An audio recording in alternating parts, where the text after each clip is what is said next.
Hello and welcome to the latest episode of the Fools Rush In STFC podcast. As always, we are here to talk everything that's happened over the last 7 days at SN1. And not only have we got some of the usuals like Woody and Ben joining us, but we got the return of Joe. How are you, pal? Yeah, all good, thank you. Good to be back. And viewers will be delighted to see we have found Ned. Hey, hello everyone. And just to keep the average age of the squad down, Rich is with us as well. How are you, pal? Yeah, not too bad, thanks, mate. How are you? Yeah, very well. And not excluding you guys, Woody, Ben, how are you both? Good, thanks. Cheers, Steve. Yeah, I'm good, sir. Let's start, as always, by reviewing last time out. Draw with Colchester. I'll start as you appear on my screen. Woody, what good point? Was it a good point? I think it's going to be one of those that if we miss out on playoffs or something by a couple of points, we're going to go, we really should have won that Colchester game. Yeah, I mean, it's a difficult one because I'm looking around Twitter and I look around different fans' opinions, some saying that, you know, for a 0-0 draw, it was quite an exciting game.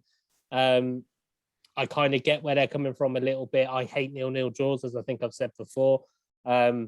Because most of the time, especially being a Swindon fan, you could be 0-0 until the 89th minute and you could still probably lose a game 2 or 3-0. So yeah, it was an okay performance. It was a good performance, actually, to be fair.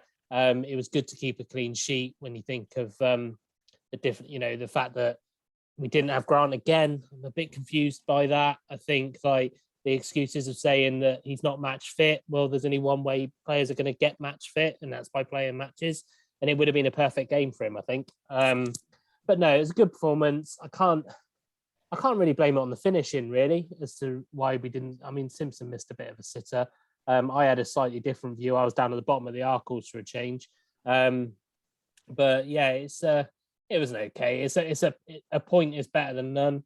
Obviously, I'm not going to say 3 points make a win, but it's, you know, I as I said on the last pod, we needed to win it, in my opinion. We had a good opportunity to win it. So I can't say it's a good point, but I'm not disappointed that we didn't win. And the thing is, Rich, I'll bring you in at this point. When we previewed the game on the last episode, we did say, like, Colchester aren't a bad squad. So a point, if offered, isn't necessarily a terrible result. It's not, but like Woody said, I mean, the chances that we created in that game, the possession that we've had and that we've consistently had over the last few games, really we should have been putting that game to bed. Now, although they do have a strong squad, they haven't really started this season yet. That's what Sai was saying. I think they will get there, but I think at this point at present where they sit currently in the table, that is a game that we should have been picking 3 points up, whether or not it was a scrappy win or that we won it comfortably. But yeah, I think it did feel a bit deflated after drawing 0-0 because we know we should have probably won that game. And like Woody touched on, that Tyree Simpson header right at the end there, I thought he should have absolutely buried that. Kessler just laid that on a plate. But I think he over jumped really, and he overextended, and so obviously the ball went over the top of the net, which is obviously a bit of a shame. But on the positive of that, Simpson is getting in the right areas now, so he will and he has already started putting them away, and I think he will start to build up now, and he'll propel up and start scoring a lot more often now, and maybe he'll start getting 1 or 2 in a game now. So fingers crossed for that, and that is a good positive, and that we are creating good play. And Ben, linking in something Woody mentioned, there was a bit of questions or concern, I suppose, about some of the names of the players who were announced very late on that they were missing from the squad. Do you think it had an impact? Absolutely, I do. Yeah, some I kind of understand, like McCurdy, but Grant, I can't see why he wasn't at least on the bench. Even if he's not quite fit, I think his presence in the team picks up the rest of the team, rest of the lads, and it just gives us that option. And he offers something that other players don't. So I think that was a bit disappointing, really. But Ben Garner has his reasons. We don't know what's happened behind the scenes. We don't know what's happened that week. But yeah, it is what it is. The performance-wise itself, if you just look at the performance, was actually pretty good. I thought we created enough chances to win. I think Shamal George will look back at the game quite fondly because it's against a team that he really felt he was done wrong on. So he pulled his best out against us, and he won him a point. If we perform like that week in, week out at home, we will win a lot of games. Well, the Simpson missed. Well, the Simpson, at the start of the season, he wasn't getting into chances. We will criticise him because he wasn't getting into those positions. Now he's getting those positions, but missing them. So hopefully, within the next few weeks, he'll start, as Rich said, he'll start putting some away, and then we can really start kicking on. But it's getting to the point now we're just waiting for him to kick on, and they still haven't kicked on yet. But yeah, we hope, we pray. We've got a good team, we've got good players, so surely at some point it's going to click. And Joe, it's a good point Ben's made there, and I know it was spoken about as a specific point in the post match about the lack of goals we're scoring at the moment. Yeah, I mean, I would be more concerned if we weren't creating chances. I think, that game shows that, we have got creativity in the team, and we just, sometimes it's just a bit of luck, and that you just need, sometimes you'd want to just go in off somebody's back heel or off a knee or something, and you get, but generally I think in the next few games we're going to give somebody a good idol, and then I think that will pick us up, and I think that'll lift our season. But what I will add is we've got to remember where we were 2-3 months ago. We're in a very lucky position that we can sit here 9th in the league or wherever we are, and we're unhappy. 2 months ago, we were all sat here saying we're certain for relegation. Were we even going to start the league? Blah, blah. So, I do get people's frustrations, and obviously it is frustrating that you're passing the ball around as nice and pretty and we're not scoring goals. But at the same time, you got to remember where this team was thrown together last minute. They've probably only just really finished their pre-season training. So hopefully now, I just think, but I do think we'll give somebody a good pasting in the next few weeks, and because we're not going to keep missing chances. Surely one day they're just going to start flying in. So, but I agree with Rich. I really like Simpson. I think he's a real handful, and I think he's getting better and better every game. I can see him getting 15-20 goals this season if he stays fit. I think we do need somebody that can take the pressure off him a bit, drag him off after 60 minutes, give him a bit of a rest every now and again. Whether it's somebody similar to him, big, strong, or just something a bit different, I'm not sure. But I think he's, for a lad his age, has never played professional football before. We're expecting quite a lot of him at the moment, and I think there are a few fans starting to get on his back, which I think is completely unfair. Because you've got to remember it's hard to realise he's only a young lad, because he's a massive, isn't he? You think he's 27, 28-year-old man, but right. He's a guy that's never played any professional football. He's still learning, and he's learning whilst trying to do a job for the team as well. So, but generally, I'm on the performance the other day. I thought it was, in the first 2/3 of the pitch, I thought it was probably one of the best we played all season, and it was just that last little bit, putting the ball in the back of the net. And Ned, I want to come back to fans' frustration in just a minute if I can, but again, linking to something Joe said there, I think we've all said on many episodes over the last few weeks and couple of months about we need to remember where we were here, we need to remember where we were. Does there come a point, and I'm not suggesting we're at it, but does there come a point where we have to remember where we were in July stops being an excuse, for want of a better phrase? I get where you're coming from. I really do. And I think there will be a point where it comes to a natural conclusion for that argument. But, we're a mixture of quite old players and very young players. And, regardless of our situation before, if you just have that mix of Dad's army and, team of school kids, it's going to take a while to to sort of gel into place. But I mean, we've got the right manager for it. We finally got a technique-based manager, or head coach, whatever you want to call him. But I mean, for example, with Tyrese, I mean, you look at him on the first game when the preseason. I mean, he was so green. I mean, he was in the wrong places. When the crosses were coming in, he's in the wrong places. But I mean, you look at him now. He's even just what is that? 8 games in, 10 games in. What are we in now? And my God, he really has come on leaps and bounds. And God knows by game 30, game 40, I can picture he's going to be on 15, 16 plus goals. I mean, he's come on so much. And I just hope we can have him back next year. All this work we're putting in, we're giving him back again. And that's why I don't like loans. But I understand the just look at us 3 months ago argument will come to a natural conclusion. But I mean, it's a really, really big excuse, isn't it? I mean, come on.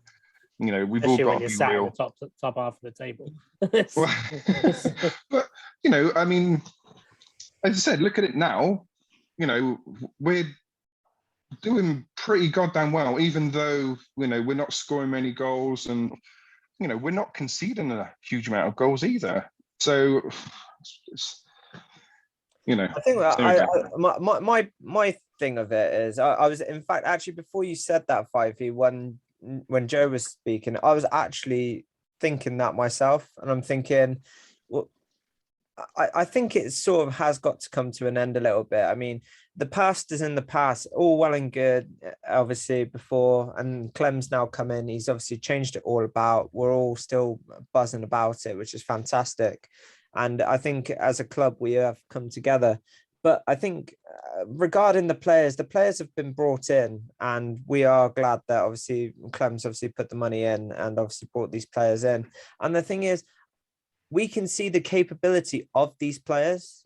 We've got the capability of the manager. We've got the capability of the players. We saw that first game of the season against Gunthorpe. And I think that was the main thing, was how are we going to start this season? And I think after that game, that should have been it. The past was in the past. Great that Clem's still in. Right.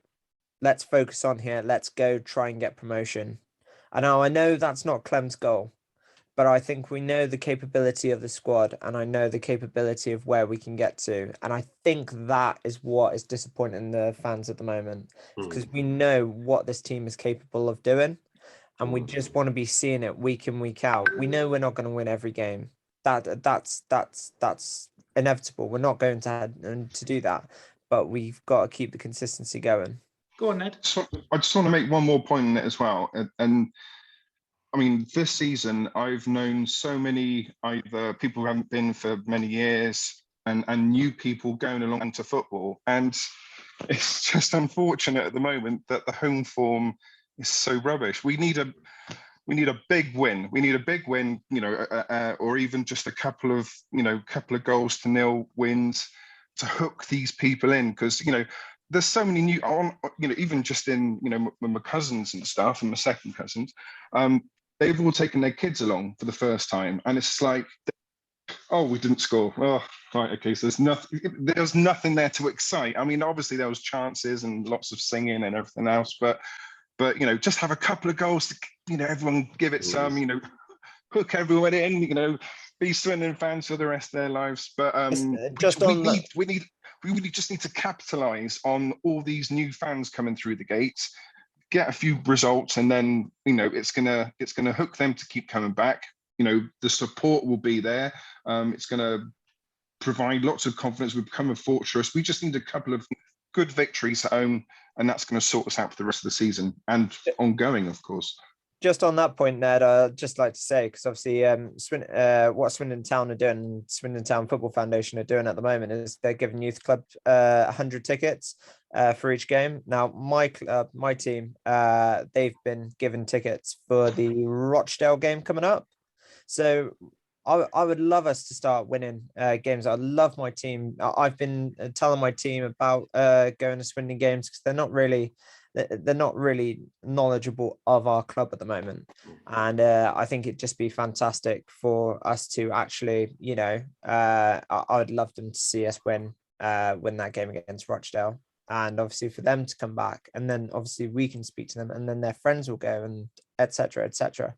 So it's all about building a foundation, and it's all about trying to get the next generation to start watching Swindon Town. And I reckon we will do that, but I do feel as if our home form needs to pick up sooner rather than later. The thing is with our home form though, it's not a new thing, is it? It's I'm 4 or 5 going back 4 or 5 seasons. Even the year we won the league with Richie Wellens, our home form wasn't that great.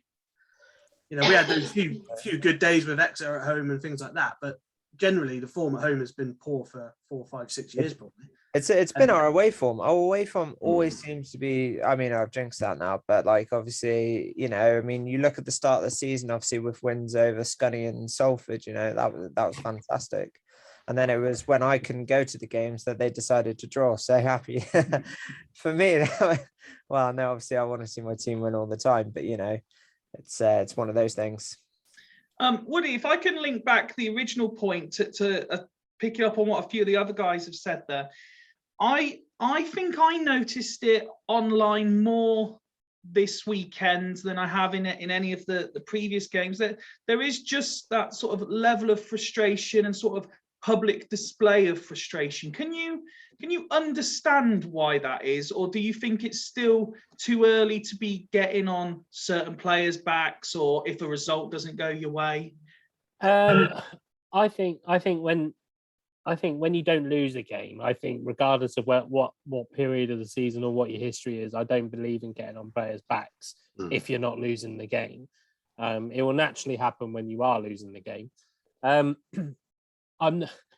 It was quite funny listening to the chaps there, because I remember when we spoke about what we were expecting for the season, and most of it, I think I said 9th place, and I think we said about worried about the position that we were going to be in after the first few games. And yeah, I think you highlighted specifically. I said we need to get to October. Yeah, exactly. And now obviously the next game is going to be October. So I think the thing is yes, we're getting a good crowd, which equally more people, there's going to be a higher percentage of people getting frustrated anyway. Mm-hmm. So you've then got also the fact that people are still paying money, regardless of what the community feel is or whatever.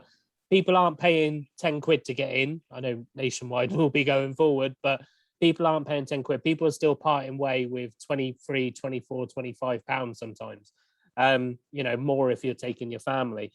And it's now getting cold. It's now getting, we look at last Saturday, the weather started to dip a little bit. So the average attendance will drop down. I know I mentioned that beforehand as well, to say that will all these numbers still be there on a cold Saturday afternoon in November? Yeah. So I think that we are now probably coming to a stage where we're getting a bit more of a reality check now, in terms of, we started the season fantastic. It was a fantastic, I don't care what anybody says, given the excuse that we can use back then to say that we had a short preseason and things like that, we had a great start to the season, but we have become the fools of our own success, because we've had a great start to the season, and then all of a sudden we have a couple of games where we've not been that great. We've been played for good football, and I hold my hands up and I say I actually quite enjoy the football we're playing, but we're not getting the results. So now we're getting, unfortunately, I found that fans can be fickle to a level where they don't really know whether they want to watch good football or whether they want the results. And it is literally, I'd probably say in the Swindon fan base, it's half and half. It's half of them want to just get out of this league. They don't care how we do it. Yeah. And then the other half, actually, I do care how we do it. I don't want to watch what we watched last season, even if we are winning games. My personal view is that I want it sustainable. I want us play into a level that we can achieve and play a nice football. I enjoy watching the team at the moment, but we aren't scoring enough goals and we aren't getting the results. If we're not getting the results, then we're going to get the critics. And Joe, just one more thing before we move on. It was a couple of recurring comments I'd seen from different people on Twitter, and we've already mentioned earlier in this episode about the need for a backup or replacement striker. So do you feel that we're in a situation again where there's almost a lack of plan B at times? Not necessarily. I think in quite a few games, Garner's changed his tactics, particularly half time. He's gone from a back four to a back three or whatever. I think he's got plenty of ideas, but I think that identity of passing the ball is what he wants to do. But I think his plan B, as you say, is not necessarily hoofing it long to a big bloke up front. I think it's more a change of shape or personnel than a change of style. His plan B is a proper plan B. Yeah. I mean, I think I saw some of the tweets that you were talking about as well, Fifey, reverting a bit back to kind of Cooper era where people didn't believe that Cooper had a plan B. Yeah. Unfortunately, the common football fan, and I mean this in the nicest way because I'm a common football fan. They see plan B as plan B is it's a Tuesday night, bring Peter Crouch on to hassle him. Yeah. That's what they Tom see. Broadbent up front, sort of thing. Yeah. Well, we played 3-5-2 for a large part of the game against Colchester, and that was a new formation that we've not seen all season because Jack Payne dropped into more central midfielder role and Gilbert pushed up more up front, and even you saw Tyrese push quite wide. But yeah, so no, he does change it about. He does have different ideas. He does come up with different plans. It's much more I don't subtle, get the no plan B bit. Yeah, I think subtle's the right word, Joe. Yeah. We've got to remember he's working with what he's got as well. Yeah. Like it's like we say, we all know that we're short of a striker, regardless of what type of striker, we are short of one. The midfield, the central midfield concerns me a little bit because when we haven't got Grant or Lydon in there, it's a very attacking minded midfield, even with Louis Reed in there, really, who I think is coming out to be a really good player. He's not really a ball winner, though, is he? He's not a ball winner like Grant, and even Lydon's a bit more of a ball winner, so it's so that's the only bit that would concern me is when we're trying to change tactics, we can't really do anything with the midfield. Okay. Ben, if we can move on to other topics now, and I know something you were particularly interested in since we last all got together was the advisory board and what came out from there. The advisory board's been really good. I think I was quite keen to see the transparency, what we owe, what their plans are. There was a nice little grid actually, where it was saying what was amber and what needed to be green, a proper business strategy. Yep. And it was really, really good, and it was really, really refreshing to see. We all know the club's in a bit of a mess, and it's going to be a bit of a mess all season. It's the skeletons have still not all come out of Power's closet yet, and we still got the FA charges against us that are going to whack us, and we don't know what's going to be the result of that. And but it's good to see that they've got a plan, and they're quite open to talk about. And I see even recently the CEO has come out and he's been talking about where we are, what our plans are, and where we're going to be. He's quite honest. He says quite frankly thinks we're going to be embargoed to the end of the season because it gets lifted anyway, whether we owe money or not. But they can work around that. So it's good. It's good. I can't remember a time where the club has been so transparent, and I think it's a wonderful thing. And I think long term it's going to be good. Was there anything in it that surprised you? That we still owe money to people like Taylor Curran. That's a tenner though. And and we still owe, even though they resigned apparently, the former manager, can't remember his name right now, but the former manager was left us in the summer. So there's little bits and bobs like that, and just that's it, McGrill, and what is owned. I can't remember all of it off the top of my head right now, but it was an interesting read. There was a lot on there, wasn't there? There was a lot on there. Have you all? Has everyone else had a chance to look at it? Yeah, I mean, I've looked through it, but as Rick said, there's so much there that you sort of forget what's on there. To be honest, there was a lot. There was a lot of context to take in, wasn't there? But I'm completely agree with Ben now. I just think all we want to see as fans is a plan going forward. Yeah. Not just planning for this season or muddling through till January or whatever. You want to see a plan that's going to be 2, 3, 4, 5 seasons in down the line. And you can see things there that are going to be in place for 2 or 3 seasons ahead. So, that's all we've wanted in the last 10 years. That's all the fans have asked for, or probably longer than that. But, that's all fans have asked for. And, and I think the more these board meetings they have, obviously, the more we're gonna learn and the more we're gonna find out. But we know it's going to be a mess for probably 2 or 3 years yet, before we can, I don't know what the word is, cleansed of Lee Powett's era. Exercise the demon. And but no, that's only a positive. That can only be a positive thing. Letting the fans in on what's going on, and I'm all for it. I think it's a very good thing. There's not many, to be fair, as well. There's not many clubs that do that. So it's not a, this isn't just a thing that we've wanted. This is, in my opinion, quite revolutionary. There's not many, the one thing I would probably say that I've probably been most impressed about is how comfortable Rob Angus is now to speak out about how bad the past regime was, because Clem had to be relatively quiet about it. I get it. But now as things are unfolding, I was listening to the Loathe Strangers the other day, or earlier this morning, where they had Rob on it, and he was, he wasn't afraid to say, look, there's been no investment at all. He's not afraid to say it now, in terms of, whereas before it was a little bit in the balance, what he could say, what he couldn't say. I thought the advisory board thing was great. I think the open communication I think they got with the ADVA now is great. But they need to keep it up. This is going to be the important thing now, is they've now set the bar right up here. They're not going to be able to let that drop. And having been involved with a lot of smaller clubs, obviously a lot smaller clubs in the amateur levels like Oxford City and Abingdon and things like that, it's really easy to start something afresh and say, right, we're going to keep doing this.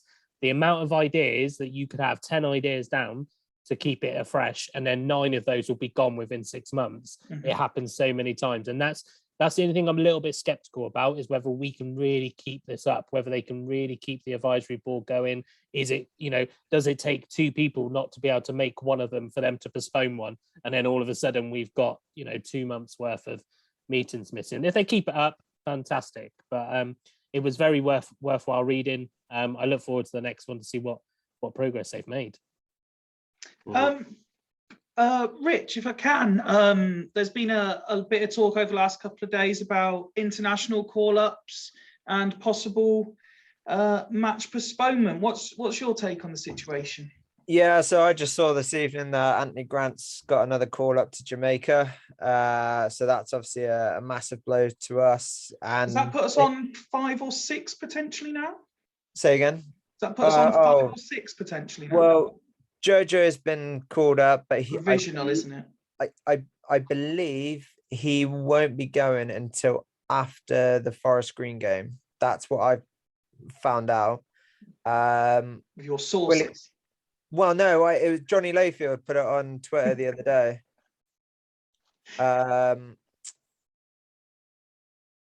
Johnny Williams has been called up, obviously. Yeah. Anthony Grant, he's going next Friday, apparently. Friday the 8th, so he's going to miss the Forest Green game. So that's Johnny and Anthony out. With regards to Kessler, there's been nothing, I don't think, at the moment. And Gilbert, to be quite honest with you, I don't know if he's going to get called up, because I think with regards to Ireland under 21s at the moment, they're trying to keep the squad that they've got. They've got a lot of players, and I think he was just called up to a massive group of players in the summer. So for a lot of people speculating if Gilbert's going to get called up or not, I'd be quite surprised, given the last couple of games that Ireland under 21s have had. I'd be surprised if they call him up, to be honest. So I think at the moment, I think it's just the 3 players. Okay. And I think for the Forest Green game, I think it will just be Williams and Grant missing, like we have done the last couple of games. So I don't feel as if that we need to postpone it. If Kessler and Gilbert do get called up, which I don't think they will, then I think, wow. I think we're in such a difficult position because the game is on Sky. Yeah.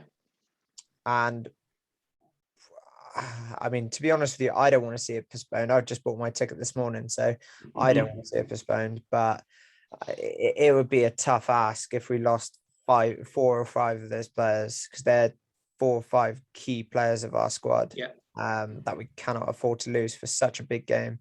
The team like Forest Green, who have had such a great start to the season, we want to be going there and we want to be playing good football and beating them as well. Yeah, no, absolutely.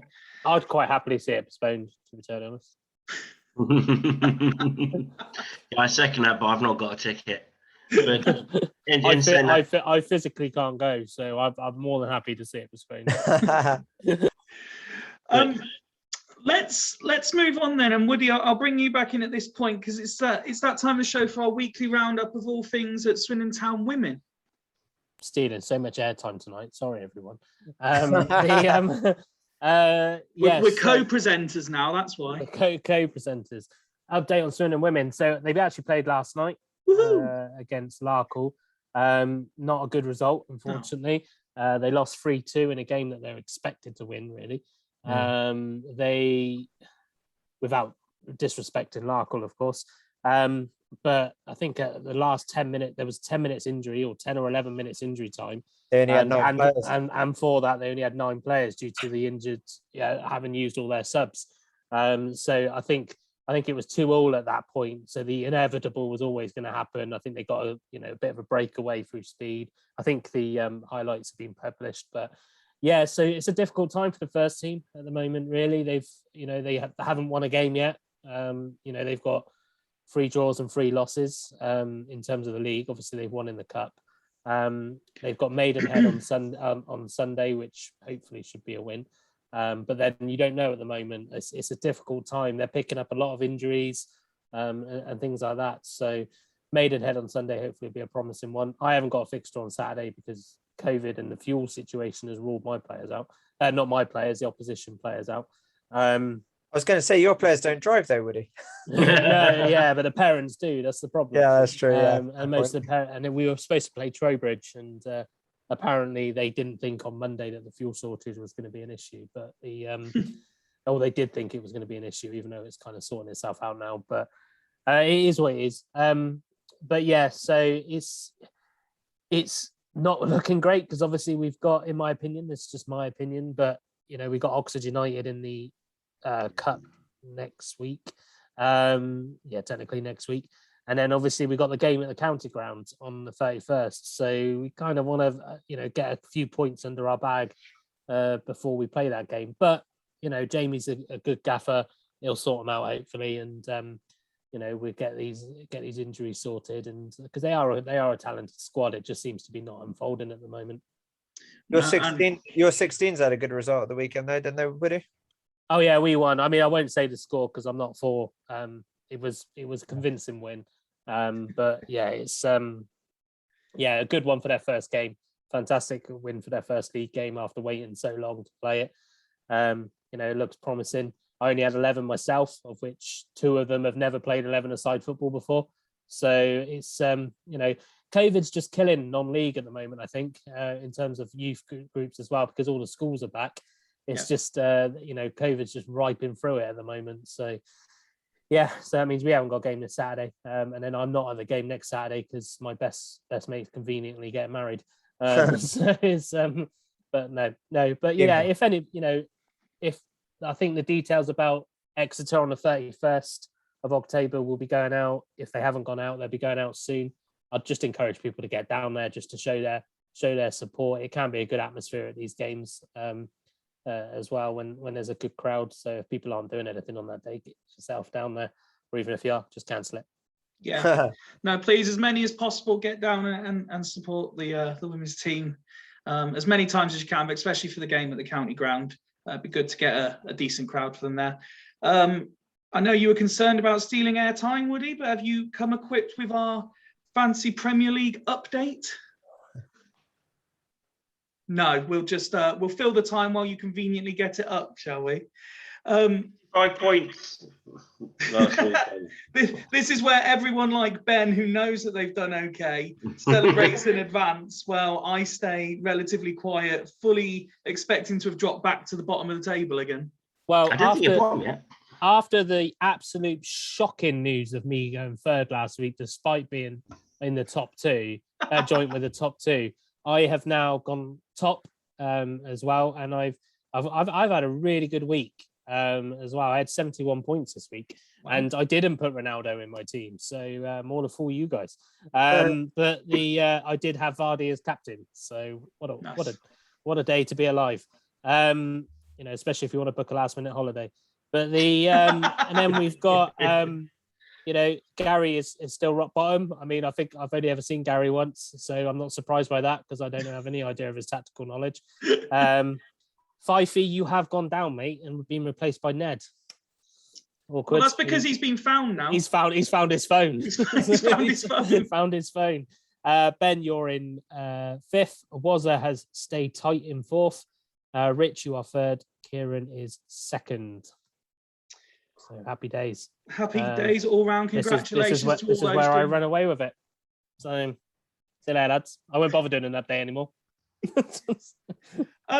Before we get to the new feature that I'm hoping to bring in as we get a few more regular viewers and stuff and people asking questions, I did put a tweet out asking for a couple of questions for our new mailbag feature, and I have got 2 for you.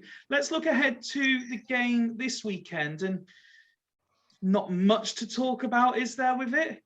Joe, we'll come to you first. Yeah, I mean,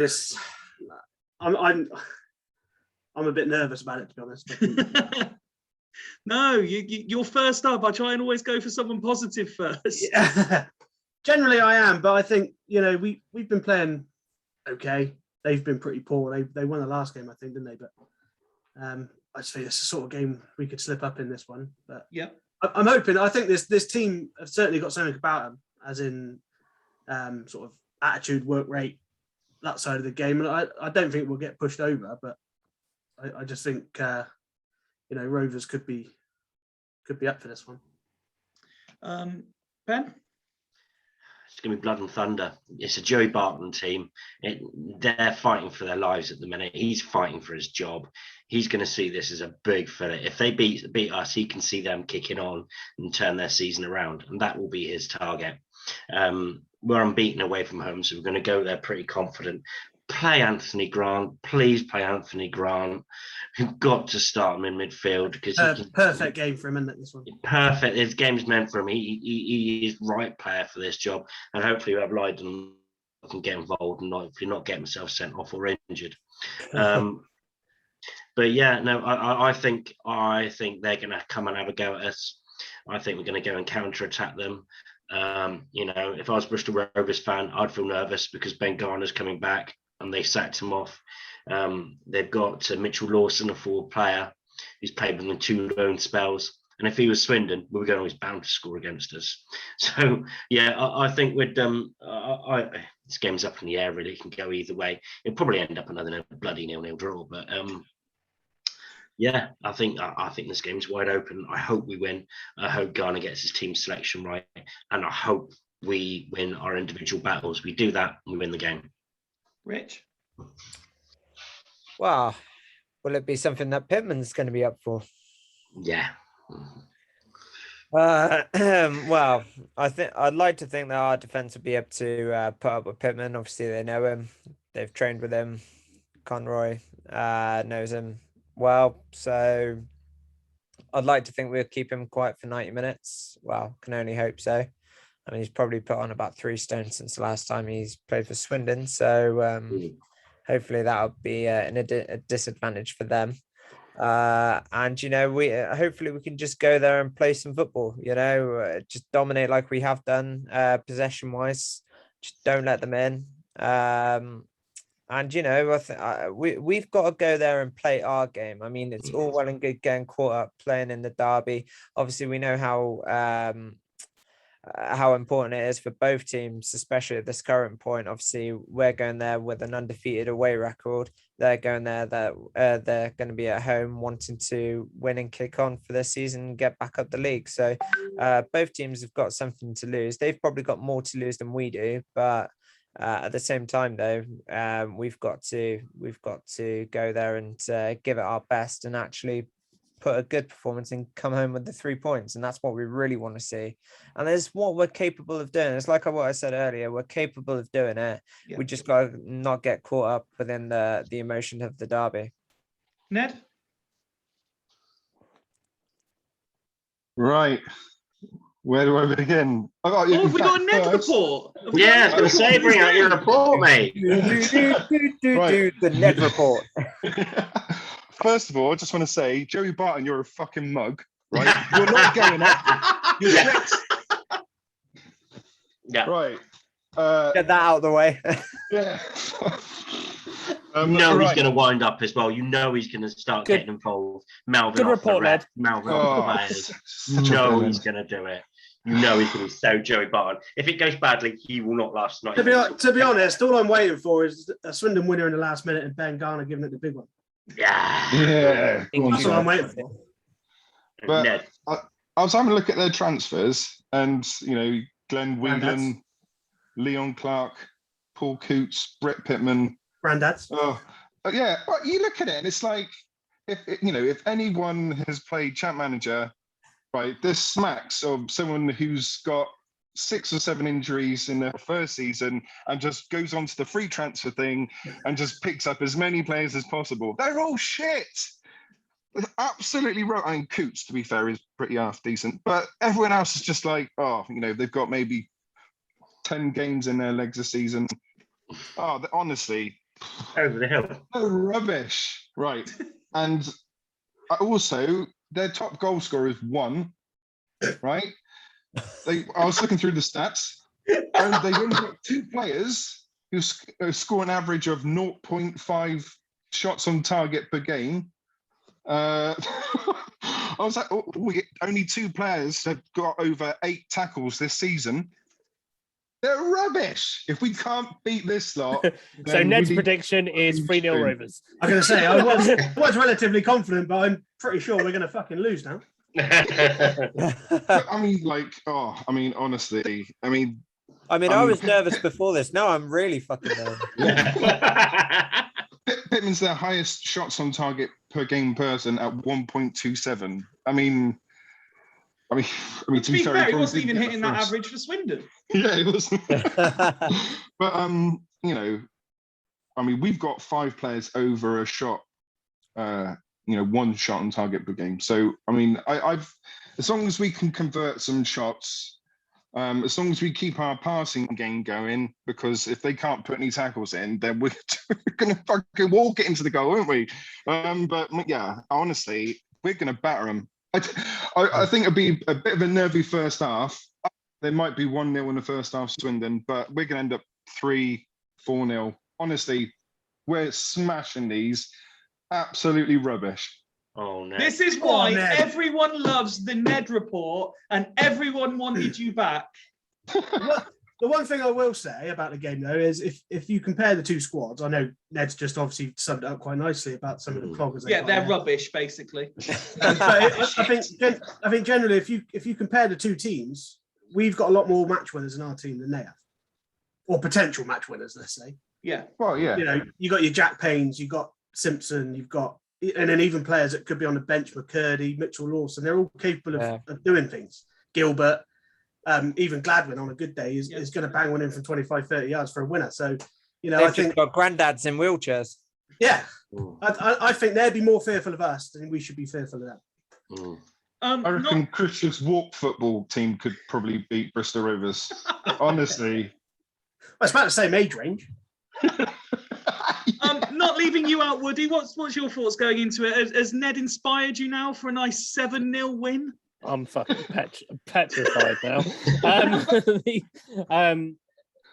I do worry that we may be a little bit complacent. But in all seriousness, Bristol Rovers, to be fair, are probably the only team that we would have played so far that I can't think of a player that I would have in our squad. And that's similar to the Ned report, and that's maybe not even a disrespect to the players they've got in there. It's just the fact that I generally think 1 for 1, we're better. The only problem is I have a fear that because we're going there, if we try to play the nice football that we're all liking, we might get undone. Not I don't mean undone as in like 3 or 4. I mean like they'll nick a 1-0 somewhere, and then they'll get it early and they'll tear us apart in the stands, etc. But if we go there with just one focus, and that's to win the game, I think we will win 3 or 4-0. But that's got to be our focus. Not the tidiest game in the world. I can't remember which game it was we played recently that we won, but it wasn't a very good performance. One of the lads might remember which game it is, but it's completely gone past me. But that's what we need this weekend. We need a good, gritty performance. That it just so happens like we might get the rub of the green. We're going to get free. I actually fancy Simpson to get a couple again on Saturday. I think this is the game that's going to do it for him. I think Kesler Hayden, if he's playing, another one, Grant has to play. I agree with. I think Ben said it earlier. Yeah. Grant absolutely has to play. I don't care if he gets sent off, injured or whatever. He's got to play this game. I'm more confident about Forest Green Rovers than I am about Bristol Rovers. But I think we can win it as long as we just go there with the game plan to win the game and not worry about the style of football. I think the extra bonus as well, if we do win it, as Ned and Woody have said, by a couple of goals, I think that'd be Joe Barton's last game for Bristol Rovers and probably his managerial career as well. Oh, no, then we only want to win 1-0. I think if we pull their pants down, he's out of a job, unless he's going to moan about getting promoted and winning the league, how much they're better than everyone else. Was getting stuffed 4-0. And I want it for Ghana as well. I really want it for Ghana because I think he's a bit of an unsung hero at the moment in my eyes, because I just think that you think he's not. He had everybody skeptical when he came in because of Rovers, because of his reputation at Rovers. And I think the way that he's set himself about, the way that he's got us playing football in a short period of time, I want him to go back to his old club and absolutely send him a message to say, you've made a massive mistake here. All you needed to do was give me a bit of money and I would have done this for you. So I really do want us to win it for him. All the Rovers fans mocked him as well, didn't they? They all laughed at us when we signed him. So yeah, it'd be good. It'd be good to turn him over. Yeah. So Woody, what you're saying is you want him to have his pretty woman moment. You made a big mistake. He made a big mistake. You don't know how huge. I know people that have made bigger mistakes, to be fair. I'm sure we all do, to be fair. Let's move on to the first mailbox. And I was quite happy that we did get a couple of questions submitted, perhaps one for the slightly older fans on tonight's episode. The first question was, how do you feel that John Sheffield was a Premier League record holder, which I believe refers to the fact he was the first player to have a shirt in the 40s? Did not know that. Yeah, it was our keeper, wasn't he? John Sheffield was the back end of the Premier League. Yeah, I believe he was the first player to have a squad number in the 40s. Yeah, was his record. Obviously, some of the great and the good, like Nicholas Bentner, have since surpassed him with their stupid squad numbers. But when squad numbers were first a thing, number 40 was his record. I tell you what annoyed me, that Wolves keeper yesterday who wore the number 11. I hated him for that very reason. Yeah. And I could never play Wolves on FIFA because their keeper wore number 11. What's all that about? I wasn't happy about Doherty at number 3, but keepers at number 11, I draw the line. That is disgusting. Well, to be fair though, that was for one of the keepers. That was Kime, who had cancer, wasn't it? And they was it. Oh no, I look like a knobhead. Oh no, look a right knobhead. Oh, sorry. Just thought we'd throw you under the bus there, Ben. Yeah, sorry, Ben. We let you get all the way through the rant before everyone pulled you up on it. Nice one there, Joe. The second question we received, not strictly Swindon Town related as such, but as lockdown continues to ease a bit and as the weather turns nasty, if people are starting to look for a bit of winter sun, where should they be looking to go for a short break? Gibraltar, I think, is quite good this time of year. Yeah, Gibraltar. Yeah, Gibraltar is a great shout. Yeah. Sometimes I feel like just like dropping everything and just going overnight, just bang, go. You know, I have heard it's a lovely little island, little Yeah. country. And also, Well, there's an airport. There's the airport, and then there's a hotel just the other side of the border. Okay. Beautiful hotel. Don't get fooled though; they'll think it's Gibraltar. Yeah, be careful, Woody, yeah. No, be careful because it's actually in Spain. But it's a lovely hotel, beautiful swimming pool. That's That's good things. Who would have thought that we would be offering such stable travel advice? So there you go. If you're looking for a bit of winter sun, everyone head to Gibraltar. Drop everything and just go. But that is it for another week. Thank you to everyone who's watched, listened. Thank you to you guys for taking part as always. And, let's hope for a positive result this weekend. Until next time, we'll see you later. Reg.